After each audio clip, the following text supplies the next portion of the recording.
उनसे कुछ अलग कर लेना वही हमें इंसान बनाता है। क्या तो एक बचपन से ही मन में था कि नहीं कुछ करना है, पर मैंने बोला अब नहीं हर्ष, अब इससे नहीं भागना है तेरे को। बहुत भाग लिया। एक एज आती है जब आपको अपना जो लक्ष्य जो रहता है आप बार बार बदल नहीं सकते हो। एक एज आती है अब आप स्थिर हो जाइए, अब उसको आप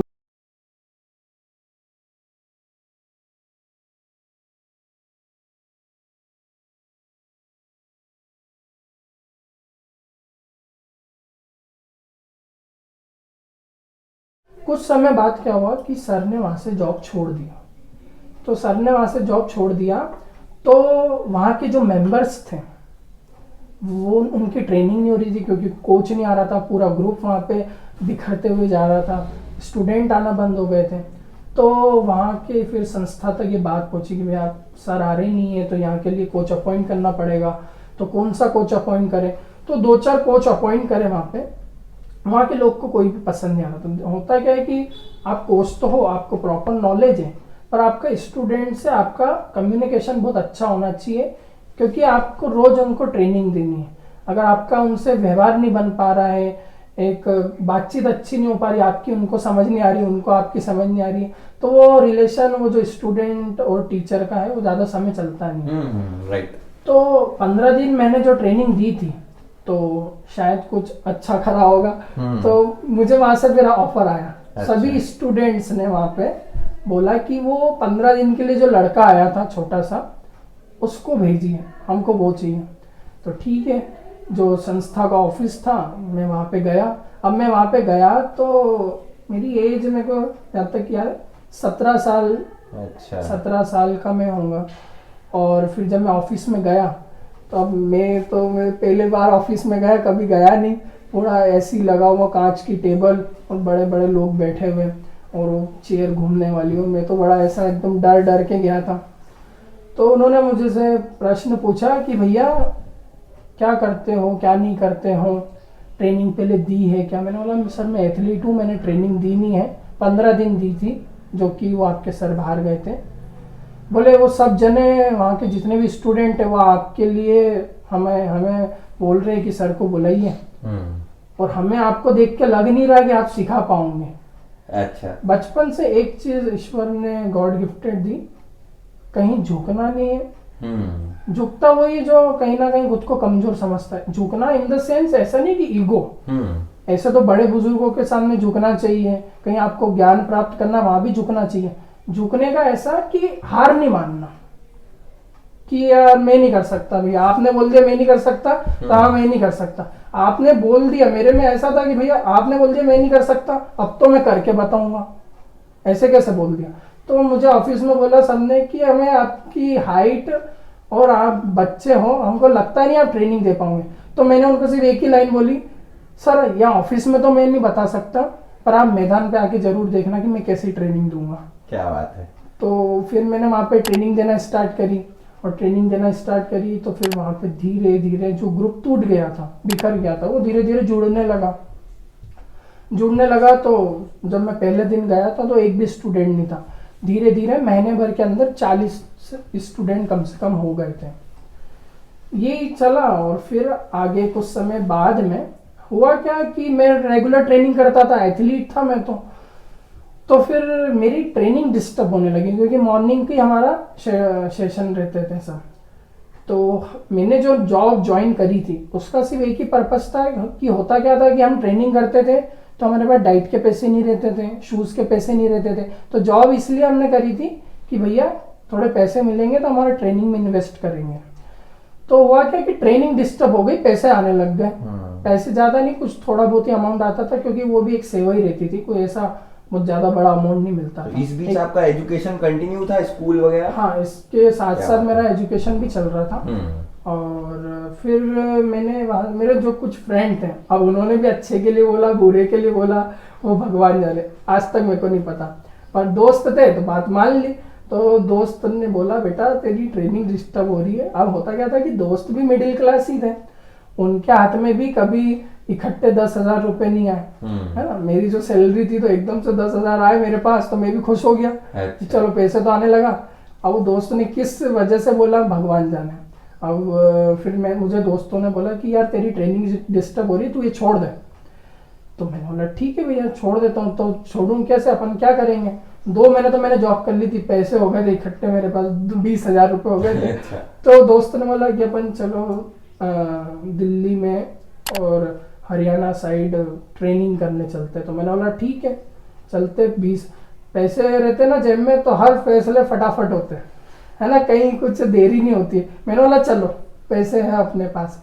तो फिर हरियाणा गए, वहाँ पे अच्छी एक एकेडमी थी, वहाँ पे हमने ट्रेनिंग ली। उसके बाद में दिल्ली में ट्रेनिंग करी।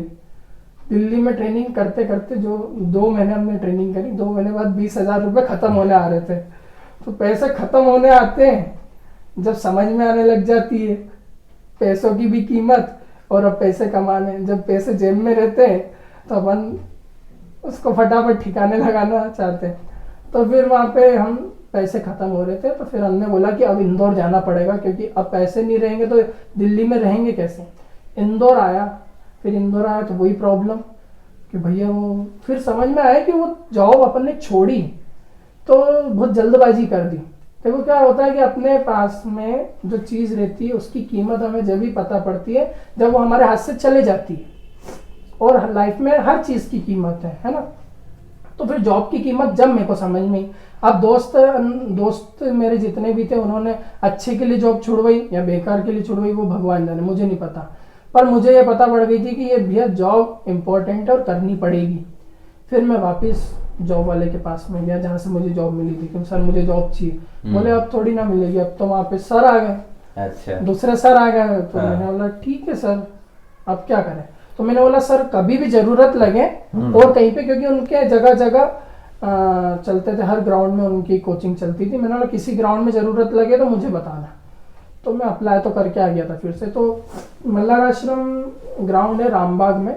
थोड़े समय बाद वहाँ पे जरूरत लगी जॉब की, तो मेरे को वहाँ पे बुलाया और जॉब मिल रही थी मल्लार आश्रम में। और जब मैं हरियाणा से आया था, जब फिर से मुझे पैसों का समझ में आया कि मैं केले खरीदने लायक भी मेरे पास पैसे नहीं है कि भैया मैं 1 दर्जन केले ले लूं। तो मतलब उस समय मैंने बोला भैया पैसे कमाने पड़ेंगे, ट्रेनिंग भी करनी पड़ेगी, सब साथ में करना पड़ेगा। परिवार ने कभी मुझे किसी चीज़ के लिए मना नहीं करा, पर मेरा बचपन से एक ही सिद्धांत रहा कि किसी से पैसे नहीं मांगने, सपना अपना है तो खुद को पूरा करना है और कभी किसी पे डिपेंड नहीं रहना है। इंडिया में ये प्रॉब्लम है।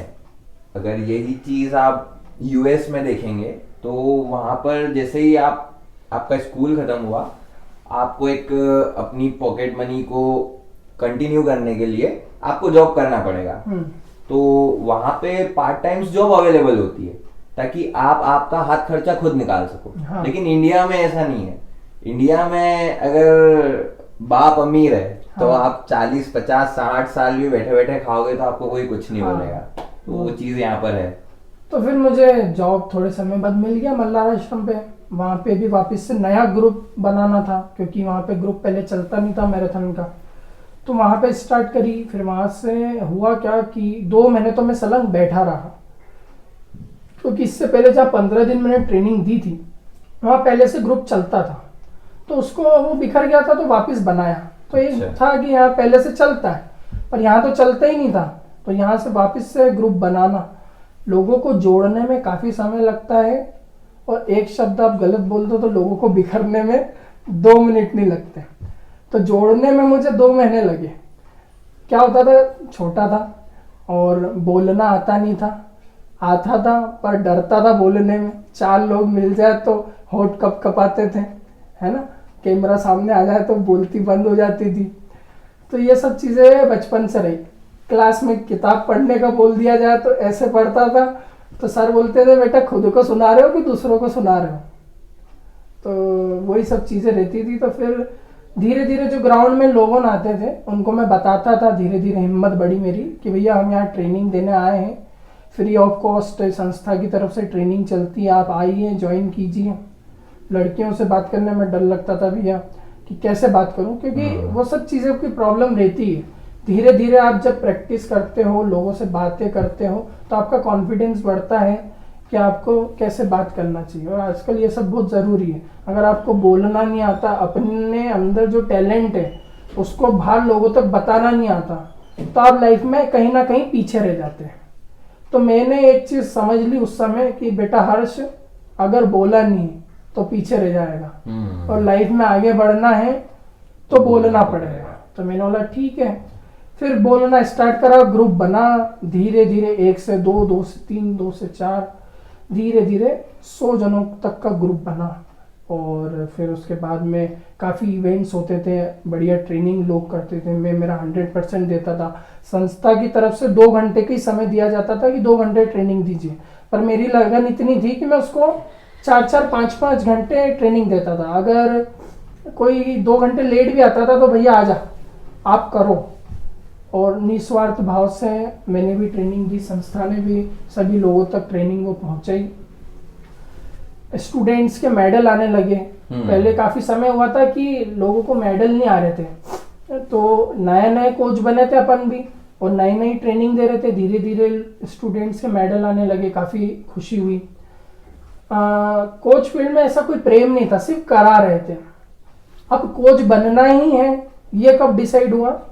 तो ये कब हुआ कि मेरे पास में जो स्टूडेंट आते थे, तो आपके पास में भी कोई स्टूडेंट आता होगा तो कोई मोटा होता होगा, या किसी ना किसी प्रकार की कोई डिजीज होती होगी, ब्लड प्रेशर, शुगर, विभिन्न प्रकार की बीमारियां, है ना। तो एक लेडी आई थी और उन्होंने आते से मुझे बोला कि सर मुझे ये प्रॉब्लम है, और मुझे डॉक्टर ने मना कर दिया है कि आप ज़्यादा फिजिकल एक्टिविटी मत करना, अगर आप करते हो तो फिर आपकी हम गारंटी नहीं लेते, कुछ भी हो सकता है। अच्छा। तो अब बचपन से एक चीज़ थी, मेरे को ऐसा नहीं था कि उस समय मैंने पढ़ाई नहीं करी थी, एक्सपीरियंस बेस पे मैं कोचिंग देता था। तो इतना ज़रूर नॉलेज था, इतना तो नॉलेज था कि हाँ व्यक्ति को कैसे ट्रेनिंग देना है, क्योंकि खुद भले किताबें नहीं पढ़ी, पर उसका सब एक्सरसाइज का, सब जितने भी खुद के बॉडी पे एक्सपेरिमेंट पहले से ही चल रहा था। तो फिर वो लेडीज़ ने बोला कि सर मुझे ट्रेनिंग करना है, तो आप बताइए कि क्या करें, डॉक्टर ने तो मना करा है। तो मैंने बोला आप आइए, आप चिंता मत कीजिए। मेरे यहाँ पे कोई भी स्टूडेंट आता है ना, तो देखो क्या होता है, अभी जैसे मैं आपको बताता हूँ, काफ़ी 4-5 साल से सुनने में आ रहा है कि भैया कोई जिम करते करते मर गया, है ना, या रनिंग करते करते मर गया। अब इसमें होता क्या है कि अब मुझे आप बताइए, कोई गाड़ी चलाते चलाते मर गया तो पूरे विश्व में लोगों ने गाड़ी चलाना बंद कर दी क्या? राइट। या कोई नहाते नहाते बाथरूम में मर गया, गिर गया, तो सब लोगों ने नहाना छोड़ दिया क्या? चीज खराब नहीं होती, कहीं ना कहीं वो तो समय और वो आपके करी गई जो क्रिया है वो कहीं गलत हो जाती है, तो वो आपकी क्रिया गलत है, वो एक्सरसाइज या उस चीज को आप दोषी मत ठहराइए। तो फिर मैंने बोला कि आप आइए और कीजिए। देखिए अभी जिम में जितनी भी मृत्यु होती है किसी ना किसी की, तो बड़ा हवा बन जाती है, भैया जिम नहीं जाना, जिम जाओगे तो हार्ट अटैक आ जाएगा। अभी बीच में ये सब चली थी। देखिए आप कुछ भी एक्सरसाइज कीजिए, किसी भी मैराथन फील्ड में जाइए, योगा कीजिए, अपनी बॉडी की कैपेसिटी को पहले समझना। और या तो सबसे अच्छी चीज है कि आप एक अच्छे गुरु के पास जाइए, क्योंकि वही आपकी बॉडी की कैपेसिटी को, क्षमता को समझ सकता है और उसके अकॉर्डिंग एक्सरसाइज करवा सकता है। आप आजकल क्या करते हो, आजकल के जितने भी लोग रहते हैं मोटिवेशन गाने लगाते हैं कान में, है ना, भाग मिलकर भाग लगा रहे हैं, है ना, कर हर मैदान फतेह। और बॉडी की कैपेसिटी क्या है कि कुछ फतेह नहीं कर पाता, पर वो कर हर मैदान फतेह गाना सुनता है, ग्राउंड पे जाके लगा देते गाना, एग्रेसिव ट्रेनिंग करते हैं। अपने हार्ट की कैपेसिटी क्या है, लंग की कैपेसिटी क्या है, बिना उसको जाने फास्ट दौड़ रहे या फास्ट जिम पे ट्रेडमिल पे रन कर रहे, हाई हैवी वेट उठा रहे, तो कहीं ना कहीं वो गलत चीजें करते हैं, तो खुद की गलती से जाते हैं। तो आप उस जगह को या जिम को या रनिंग को दोषी मत ठहराइए, आप एक अच्छे गुरु के पास जाइए, खुद की क्षमता को समझिए, खुद का मेडिकल चेकअप कराइए कि भैया आपको कुछ प्रॉब्लम तो नहीं है, अगर है तो उसके अकॉर्डिंग कौन सी एक्सरसाइज करना है। जैसे मैं योग थेरेपी भी देता हूँ, तो योग थेरेपी में ऐसा होता है कि जैसे स्पाइन से रिलेटेड कोई किसी को प्रॉब्लम है, किसी को गैप बढ़ा है, किसी को घटा है, बल्जिंग है, हर्निएशन है, तो हमें क्या होता है, भैया कमर में दर्द है हमारे, तो यूट्यूब पे हम लगा देते ये एक्सरसाइज कर लो, ऐसा नहीं है। हाँ, किसी भी जो भी डिजीज रहती है उसके हिसाब से क्या होता है कि हर आसन आपके लिए नहीं है। कुछ आसन आपको फायदा भी पहुंचा सकते हैं उस डिसीज के लिए, और कुछ आसन आपको नुकसान भी पहुंचा सकते हैं जब आपको कोई डिजीज है। तो आपको ये कौन बताएगा? ये गुरु ही बताएगा। तो कुल मिला के आपको कुछ ज्ञान नहीं है, आप नए नए फिटनेस जगत के क्षेत्र में जा रहे हो, तो आप पहले एक अच्छा गुरु, योग्य गुरु ढूंढिए और योग्य शिष्य बनिए, पूरा समर्पित भाव से सरेंडर कर दीजिए। बट इंडिया में ये चीज लोग कम समझते हैं। हाँ, कोचेस को कम समझते हैं। होता क्या है, रनिंग ही तो है, नहीं, कर लेंगे, जिम ही तो है, वेट ही तो उठाना है, वो चीज मैं जिम में भी फेस करता हूँ। वही होता है। तो वो गुरु बिना ज्ञान नहीं, है ना। तो गुरु काफी आवश्यक है। मैं भी बिना गुरु के करके देखा, फिर गुरु बनाया तो भी करा, तो काफी डिफरेंस रहता है। तो हमें ये समझना पड़ेगा कि खुद का दिमाग ना लगाए, खुद को जो आता है उसमें अपना दिमाग लगा लीजिए, किसी को ज्ञान दीजिए, अच्छी बात है। बाकी जो चीज नहीं आती है, देखो जो गुरु बताता है ना, वो गूगल भी नहीं बताता है। हाँ, वो तो है। लोग क्या करते हैं आजकल, गूगल पे एक्सरसाइज देख लेते, अच्छी बात है, एक शुरुआती दौर के लिए अच्छा है। बाकी गूगल सदैव आप पे निगरानी नहीं रख रहा है। देखो, गूगल की एक चीज मैं बताता हूँ। अगर गूगल पे आप सर्च करोगे कि कॉफी आपके लिए, कॉफी के बेनिफिट्स बताओ जी, तो गूगल आपको बेनिफिट्स बताएगा, एडवांटेज बताएगा। हाँ। लेकिन वहीं आप उसको मिनिमाइज करके आप डिसएडवांटेज सर्च करोगे तो जी। कॉफी के आपको बहुत डिसएडवांटेज भी वो बताएगा। जी जी। तो अभी आप मींस कौन से मैराथन के साथ जुड़े हुए हैं? शायद आप मिशन फिट इंदौर के साथ जुड़े हुए हो अभी। फिर जिसमें संस्था में काम करता था, उस संस्था से मैंने 1.5 साल पहले जॉब छोड़ा। अच्छा। और काफी उन संस्था का मैं धन्यवाद देता हूँ कि उनकी बदौलत में एक फिटनेस मैराथन कोच बन पाया और काफी कुछ सीखने को मिला। उसके बाद में मैंने लाइफ में एक चीज हमेशा सीखी और हमेशा मेरा टारगेट रहता है, कभी भी एक जगह सीमित मत हो। अच्छा। हमेशा आगे बढ़ते जाओ। तो मैंने बोला यार अब है ना, कुछ 1-2 साल हो गए, सब सीधा सीधा चल रहा है।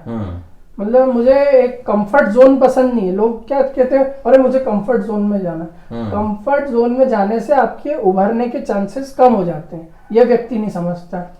और मुझे पता है कि यार मुसीबतें आएगी तो मजा आएगा। तो मैंने बोला कि अब ऐसा मजा नहीं आ रहा है, एक ही सैलरी हो गई है, वही सुबह जाना, ट्रेनिंग देना, अब कुछ नया करना है। तो लोगों को मेरी ट्रेनिंग के फायदे स्टार्ट हो गए। अच्छा। तो जो मैं आपको बता रहा था, थोड़ा सा वापस से मैं पीछे आऊंगा कि जो लेडीज आई, उन्होंने जो बताया कि डॉक्टर ने मना करा है, काफी दिन बाद फिर मैंने उनको ट्रेनिंग दी। फिर उसी डॉक्टर का मेरे पास कॉल आया कि ये तो ऐसा कर ही नहीं सकते थे, आपने इनको 42 किलोमीटर कैसे दौड़ा दिया, 21 किलोमीटर कैसे दौड़ा दिया, आपके कोच से मुझे मिलना है, ऐसा वो लेडीज को डॉक्टर ने बोला। अच्छा। मैं डॉक्टर से मिलने भी गया।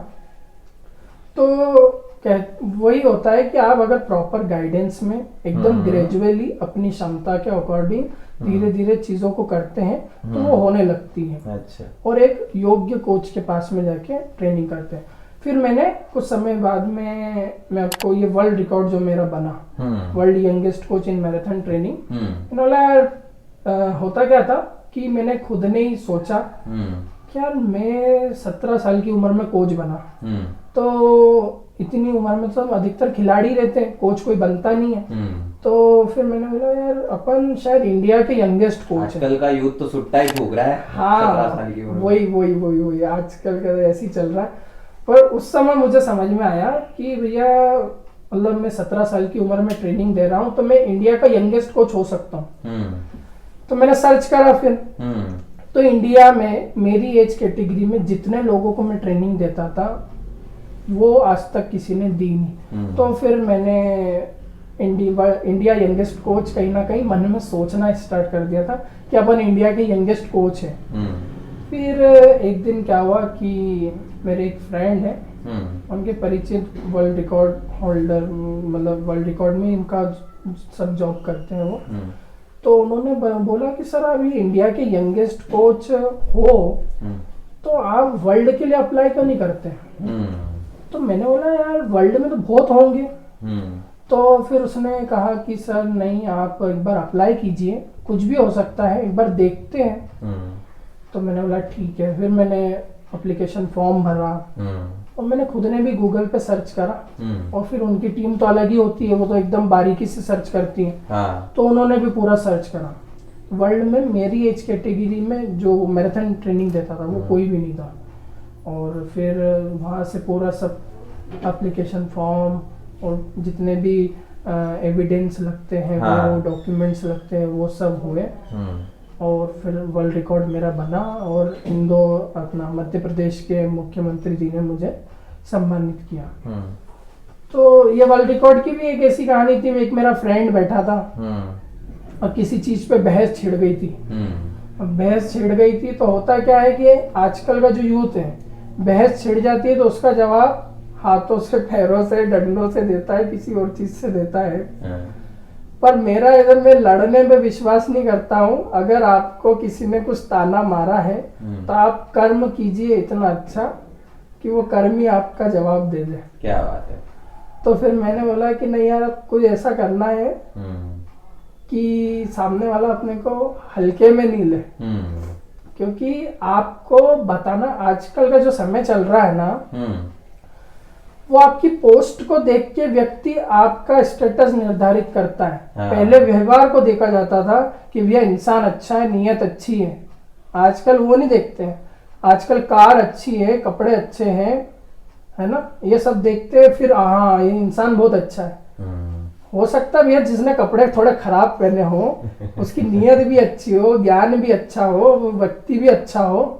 तो कपड़ों से, स्टेटस से व्यक्ति को ना पहचाने, उसकी नीयत, उसके संस्कारों से उसको पहचाने। तो ये वर्ल्ड रिकॉर्ड एक मस्ती मस्ती में बना। इसका भी कोई लक्ष्य नहीं था। एप्लीकेशन फॉर्म भरने का मुझे कहीं से सुझाव मिला, मैंने भरा और ईश्वर की दया से वो वर्ल्ड रिकॉर्ड मिला। कोच बनने का भी कोई वो लक्ष्य नहीं था।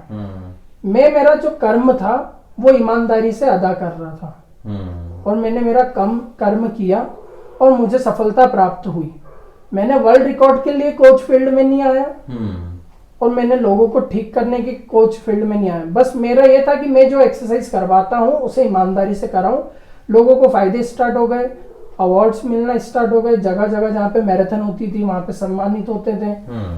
वर्ल्ड रिकॉर्ड बना, मुख्यमंत्री जी ने बुलाया और फिर धीरे धीरे धीरे धीरे फिर वापस से एक अच्छा कुछ चलने लग गया। फिर मैंने बोला अब वापस से कुछ नया करना है। अब वापस मजा नहीं आ रहा मेरे को, हर 6 महीने में ऐसा कुछ नया चाहिए। कोई एक जैसा चलता तो भैया मजा नहीं आ रहा। तो उस समय क्या हुआ कि ये इंदौर स्वच्छता के मामले में जब ये मोदी जी ने स्वच्छता अभियान चलाया पूरे भारतवर्ष में और इंदौर पहली बार स्वच्छता में नंबर 1 बना, तो मैंने बोला कि यार, जो मेरे अंदर चेतना प्रकट हुई कि अभी भारत देश स्वच्छता पे ध्यान दे रहा है। तो स्वच्छता तो इम्पोर्टेंट है, पर जहां तक कि जो आजकल की जनरेशन उल्टा सीधा खाना है ना, और मैदान पे गेम नहीं खेलना, फोन में गेम खेलना, ये सब चालू हो गया है। और कहीं ना कहीं ये बैड लाइफस्टाइल ही व्यक्ति को बीमार कर रही है। और फोकस जो रहता था पहले बच्चों का, वो आज फोकस किसी भी चीज के प्रति नहीं रहा। तो फिर मैंने सोचा कि यार कहीं ना कहीं आगे चल के जिस प्रकार ये स्वच्छता का अभियान छिड़ा है, स्वास्थ्य का अभियान भी छिड़ेगा। मैं ऐसा सोच रहा था। फिर धीरे धीरे मेरे मन में आया कि यार क्यों ना कोई छेड़े या नहीं छेड़े, अपन ही छेड़ दे वो अभियान। आपने फिर वो छेड़ दिया। तो फिर मैंने बोला कि चलो अपन ऐसा करते हैं कि स्वच्छता के साथ साथ अब इंदौर को स्वास्थ्य में भी नंबर 1 लाना है। तो मैं करते जाता था उस चीज को। ठीक है, मेरे ग्रुप तक वो बात सीमित थी, उस चीज को इतनी हाइट नहीं मिली थी। 1.5 साल बाद में मेरा सांसद जी के, इंदौर शहर के जो सांसद है शंकर लालवानी जी से संपर्क हुआ। किसी विषय को लेकर मैं गया था वहां पे। अच्छा।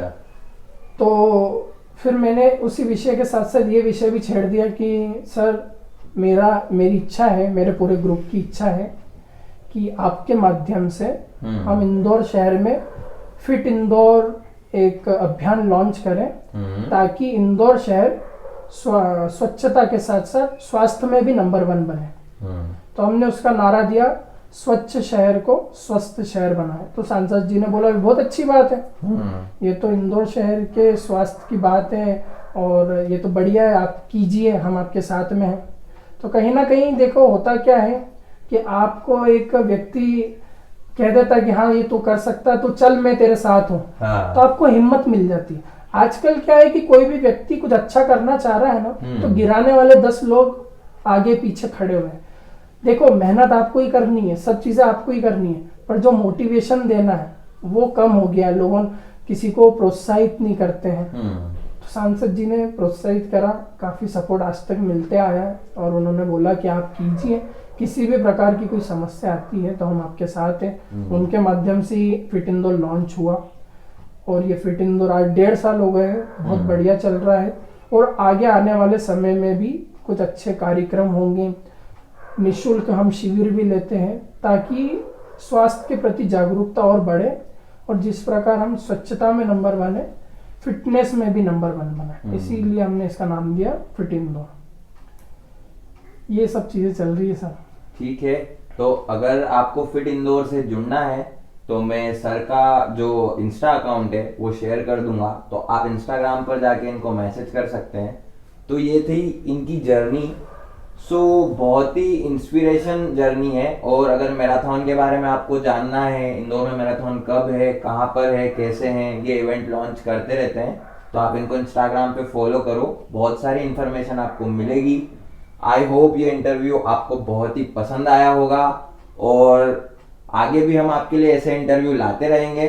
तो अपने फ्रेंड्स के साथ ये इंटरव्यू शेयर करो और अगर इंदौर वाले हो तो सपोर्ट करो सर को भी और इस चैनल को भी। अगर वीडियो अच्छा लगा हो तो चैनल को सब्सक्राइब करें और बेल आइकन पर क्लिक करें। मिलते हैं नेक्स्ट वीडियो में नेक्स्ट पॉडकास्ट के साथ।